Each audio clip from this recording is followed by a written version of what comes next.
ಪ್ರಿಯ ವೀಕ್ಷಕರೇ, ನೀವಿವತ್ತು ನೋಡ್ತಾ ಇರುವಂತಹ ಈ ಕತೆ ಒಂದು ಸರಣಿ ಅಂತಕನ ಕಥೆಯಾಗಿದೆ. ಹಾಗೂ ನೀವು ಹಿಂದೆಂದೂ ಕೇಳಿರದ ಒಬ್ಬ ಸೈಕೋಪಾತ್ ಕಿಲ್ಲರ್ನ ಕಥೆಯಾಗಿದೆ. ನೀವು ಈ ಕತೆ ಕೇಳಿದ ಮೇಲೆ ಅನ್ಕೋಬೋದು, ಓ ಈ ರೀತಿಯೂ ಜನ ಇರ್ತಾರಾ, ಹೇಗೆ ಎಚ್ಚರ ವಹಿಸಬೇಕು ಎಂಬುದನ್ನು ಈ ಕಥೆಯ ಮೂಲಕ ನೀವು ತಿಳ್ಕೋಬೋದು. ಬನ್ನಿ ಕತೆ ಕಡೆ ಹೋಗೋಣ. ಈತನಿಗೆ ಕೊಲೆ ಮಾಡಲು ಕಾರಣವೇ ಬೇಕಿರಲಿಲ್ಲ.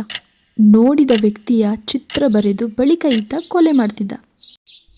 ಈ ಸೈಕೋ ಕಿಲ್ಲರ್ ಕತೆ ನೀವು ಹಿಂದೆಂದೂ ನೋಡಿರದ ವಿಚಿತ್ರವಾದ ಹಂತಕನ ಕತೆ. ಈ ಕತೆ ಶುರುವಾಗೋದು ಕ್ಯಾಲಿಫೋರ್ನಿಯಾದ ಸ್ಯಾನ್ ಫ್ರಾನ್ಸಿಸ್ಕೋಯಿಂದ. ಗತ 1 ವರ್ಷಗಳ ಕಾಲ ಇಡೀ ಸ್ಯಾನ್ ಫ್ರಾನ್ಸಿಸ್ಕೋನ ಜನರ ನಿದ್ದೆಗೆಡಿಸಿದಂತಹ ಕತೆ ಇದಾಗಿದೆ. ಹಾಗೂ ಅಲ್ಲಿನ ಜನರು ಹೊರಗಡೆ ಬರೋದಕ್ಕೂ ಹೆದರ್ಕೊಳ್ತಾ ಇದ್ರು. ಮತ್ತು ಅಲ್ಲಿನ ಸರ್ಕಾರ ಉರುಳೋ ಪರಿಸ್ಥಿತಿನೂ ಬಂದಿತ್ತು. ಪುರುಷರನ್ನೇ ಟಾರ್ಗೆಟ್ ಮಾಡಿ ಕೊಲ್ತಾ ಇರುವಂತಹ ಈ ಕೇಸ್ ಏನು ನೋಡೋಣ ಬನ್ನಿ. ಜನವರಿ 1974ರಿಂದ ಸೆಪ್ಟೆಂಬರ್ 1975 ತನಕ ಸರಿಸುಮಾರು 1 ವರ್ಷಗಳ ಅವಧಿಯಲ್ಲಿ 16 ಪುರುಷರ ಶವ ಪತ್ತೆಯಾಗುತ್ತೆ. ಅದರಲ್ಲಿ ಬಹುತೇಕರು ಬಿಳಿಯ ಬಣ್ಣದ ಪುರುಷರಾಗಿರ್ತಾರೆ. ಹಾಗೂ ಎಲ್ಲ ಕೊಲೆಯು ಒಂದೇ ತೆರನಾಗಿರುತ್ತೆ.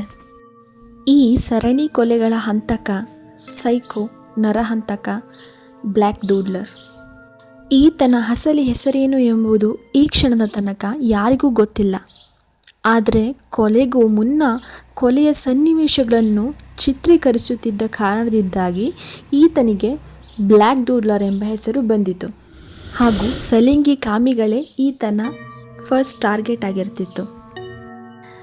ಈತ ತಾನು ಬಲಿ ಪಡೆಯಬೇಕಾದ ವ್ಯಕ್ತಿಯನ್ನು ಗುರುತಿಸುತ್ತಿದ್ದು ನೈಟ್ ಕ್ಲಬ್ಗಳು, ಬಾರ್ ಮತ್ತು ರೆಸ್ಟೋರೆಂಟ್ಗಳಲ್ಲಿ.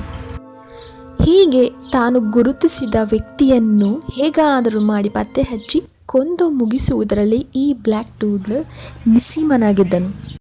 ಹೇಗೋ ಪರಿಚಯ ಮಾಡಿಕೊಂಡು ಸ್ನೇಹ ಸಂಪಾದಿಸುತ್ತಿದ್ದ ಈ ರಕ್ಕಸ ಬಳಿಕ ಅವರೊಂದಿಗೆ ದೈಹಿಕ ಸಂಪರ್ಕದಲ್ಲೂ ತೊಡಗುತ್ತಿದ್ದ. ಹೀಗೆ ತನ್ನ ದೇಹದ ವಾಂಛೆ ತೀರಿಸಿಕೊಂಡ ತಕ್ಷಣ ಈತನ ಅಸಲಿ ರೂಪದ ದರ್ಶನವಾಗುತ್ತಿತ್ತು. ಯಾಕಂದರೆ ದೈಹಿಕ ಸಂಪರ್ಕ ಹೊಂದಿದ ಮರುಕ್ಷಣವೇ ಈತ ತನ್ನೊಂದಿಗಿದ್ದ ವ್ಯಕ್ತಿಯನ್ನು ಚೂರಿಂದ ಎರೆದು ಕೊಲ್ಲುತ್ತಿದ್ದನು. ಆದರೆ ಒಂದೇ ಒಂದು ಸುಳಿವು ಬಿಟ್ಟು ಕೊಡದೆ ಕೊಲೆ ಮಾಡುತ್ತಿದ್ದ ಈತ ಪೊಲೀಸರಿಗೂ ಸವಾಲಾಗಿ ಕಾಡಿದ್ದನು. ನೀರಿನಲ್ಲಿ ಶವ ಎಸೆದು ಪರಾರಿ. ಈತನ ಕೈಯಿಂದ ಅಂತ್ಯವಾದಂತಹ ಡೆಡ್ ಬಾಡಿಗಳು ನಮಗೆ ದೊರಕಿದ್ದು ಸಮುದ್ರ ದಂಡೆಗಳು ಮತ್ತು ನದಿಗಳಲ್ಲಿ. ಹಾಗಾಗಿ ಈತನ ಪ್ಲ್ಯಾನ್ ಏನಾಗಿತ್ತಂದರೆ ಅಲ್ಲಿ ಕರೆಸ್ಕೊಂಡು ಆ ನದಿಗಳಲ್ಲಿ ಸಮುದ್ರಗಳಲ್ಲಿ ಅವರ ದೇಹನ ಬಿಸಾಕಬೇಕು ಅನ್ನೋದೇ ಈತನ ಒಂದು ಇಂಟೆನ್ಷನ್ ಆಗಿರುತ್ತೆ. ಈತನ ವಿಕೃತಿಗೆ ಎಷ್ಟೋ ಮುಗ್ಧ ಪುರುಷರು ಬಲಿಯಾಗಿರ್ತಾರೆ. ತನಿಖೆ ಕೈಗೆತ್ತಿಕೊಂಡಂಥ ಪೊಲೀಸರು ಶಂಕಿಸ್ತಾರೆ ಈತ 19ರಿಂದ 25 ವರ್ಷದ ಆಫ್ರಿಕನ್ ಯುವಕನಾಗಿರಬಹುದು ಮತ್ತು ಈತ 6 ಅಡಿ ಎತ್ತರದ ಅಜಾನುಭಾವವೂ ಆಗಿರಬಹುದು. ಪೊಲೀಸರು ಹಲವಾರು ವಿಚಾರಣೆ ನಡೆಸಿದರೂ ಒಬ್ಬನ ಮೇಲೆ ಮಾತ್ರ ಬಲವಾದ ಶಂಕೆ ವ್ಯಕ್ತವಾಗುತ್ತಿತ್ತು. ಈತನ ವಿಚಾರಣೆ ಕೂಡ ನಡೆದಿತ್ತು. ಈ ಶಂಕಿತ ವ್ಯಕ್ತಿ ವಿಚಾರಣೆಗೂ ಪೊಲೀಸರೊಂದಿಗೆ ಸಹಕರಿಸುತ್ತಿದ್ದ. ಆದರೆ ಈ ಕೊಲೆ ಮತ್ತು ಹಲ್ಲೆಗಳ ಬಗ್ಗೆ ಈತ ಒಪ್ಪಿಕೊಳ್ತಿರಲಿಲ್ಲ. ಇದು ಒಂದು ಕಡೆಯಾಗಿದ್ದರೆ ಬ್ಲ್ಯಾಕ್ ಡೂಡ್ಲರ್ನಿಂದ ಹಲ್ಲೆಗೊಳಗಾಗಿದ್ದಂತಹ ಬದುಕಿದ್ದಂಥ 3 ವಶಕ್ಕೆ ಪಡೆದ ವ್ಯಕ್ತಿಗಳು ಇದ್ದರು. ಸೊ ಇವರು ಬಂದು ಕೋರ್ಟಲ್ಲಿ ಸಾಕ್ಷಿ ಕೂಡ ಹೇಳೋದಕ್ಕೆ ಮರ್ಯಾದೆಗೆ ಹಂಚ್ಕೊಂಡು ಬರ್ತಾ ಇರಲಿಲ್ಲ. ಈ ಪ್ರಕರಣದಿಂದ ಹಿಂದೆ ನಿಂತಿದ್ದರು.